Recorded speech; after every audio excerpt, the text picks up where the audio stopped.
नमस्ते, स्वागत छ हाम्रो पूर्वेली किचनमा। गुड मर्निङ सबैजनालाई। आज मेरो छुट्टीको दिन। आज म चाहिँ यो बनाना प्यानकेक बनाउने छु। एउटा अन्डा हालेर है त। अब फर्स्टमा त यो एकदमै पाक्नुपर्छ यो प्यानकेक बनाउनको लागि चाहिँ। अनि मैले चाहिँ यो यसरी खिचाउँदै छु है। यसरी मजाले खिचाएर चाहिँ अनि मिक्स गर्नुपर्छ। एकदमै राम्रो पाकेको छ। केरा चाहिँ एकदमै पाकेको हुनुपर्छ। यो रेसिपी बनाउनको लागि चाहिँ केरा चाहिँ मजाले पाकेको हुनुपर्छ। म चाहिँ चिनी हाल्दिनँ। कोहीलाई चाहिँ मनपर्छ भने चाहिँ चिनी हाल्दा पनि हुन्छ र मुवा हाल्दा पनि हुन्छ।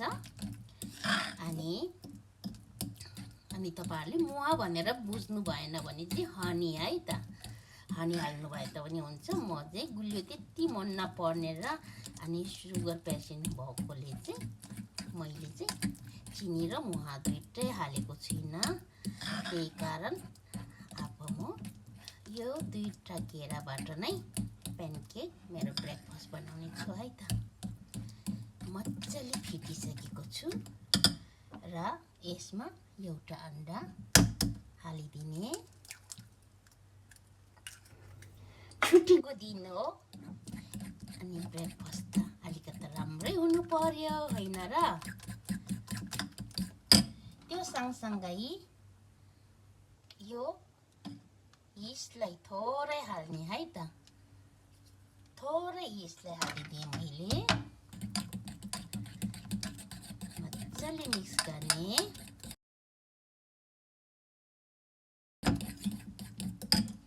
अब चाहिँ हामीले मैदा एड गरौँ है त। मैदा चाहिँ आफूलाई चाहिने जति कति एड गर्नुपर्छ त्यतिको फिट्दै एड गर्ने।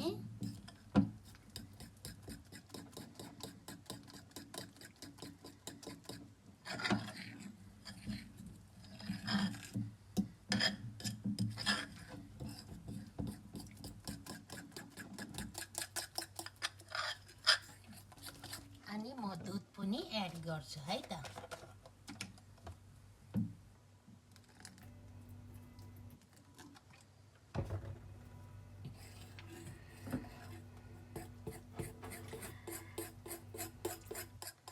आफ्नो क्वान्टिटी अनुसारको चाहिँ दुध एड गर्दै लाने र कतिको बाक्लो पातलो चाहिन्छ त्यो चाहिँ आफूले अड्कल गर्ने।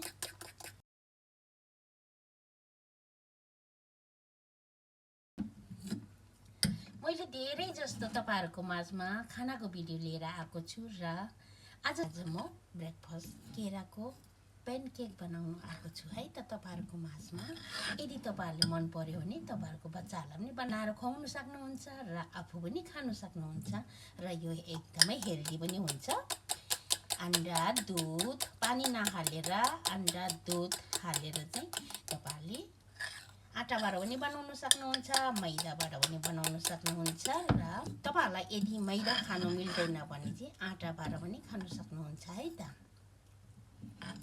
मैले चाहिँ अलि राम्रो देखोस् भनेर चाहिँ मैदाबाट बनाएको छु।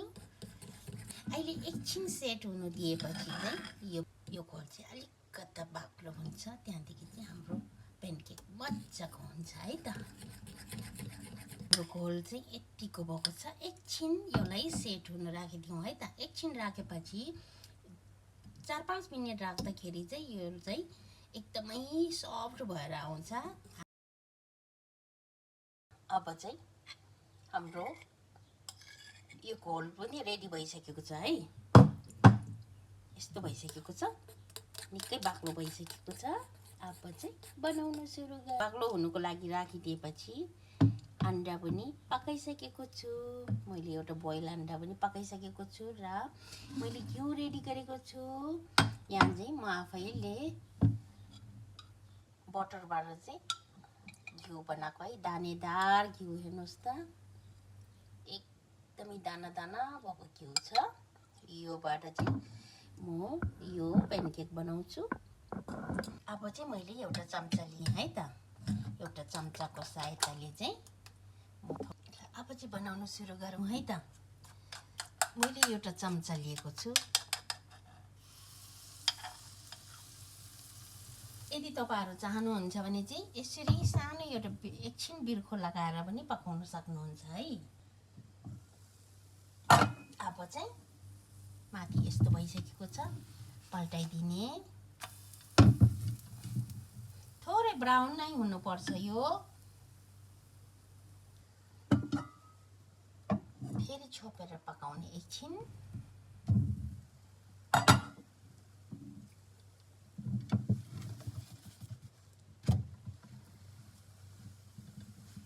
एकदम राम्रो भएको छ, हेर्नुहोस् त। मज्जाको हेर्नुहोस् त, एकदमै सफ्ट भएको छ। एकदमै दामी भएको छ है। अब म घिउ नहालेर पनि एउटा बनाउने छु।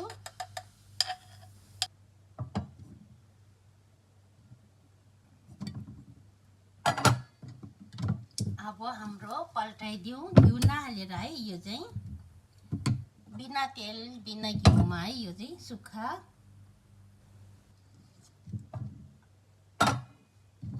यो चाहिँ बिना घिउको है, एकदमै राम्रो भएको छ, हेर्नुहोस् त।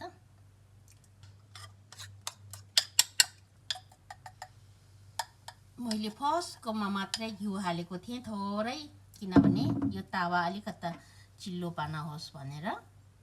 र अब चाहिँ मैले बिना घिउमा बनाउँदै छु।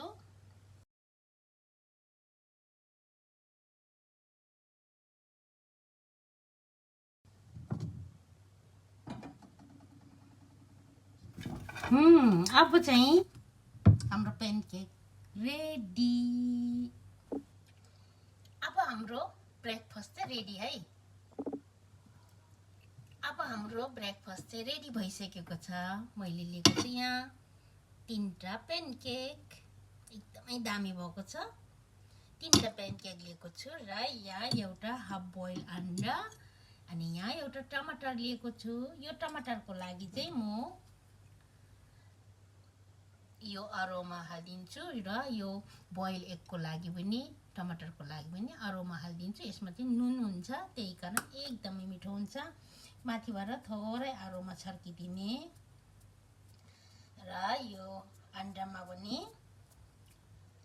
मलाई चाहिँ यो boil egg, half boil egg चाहिँ एकदमै राम्रो लाग्छ र म दिनको एउटा चाहिँ हाफ बोइल एग खान्छु। र यो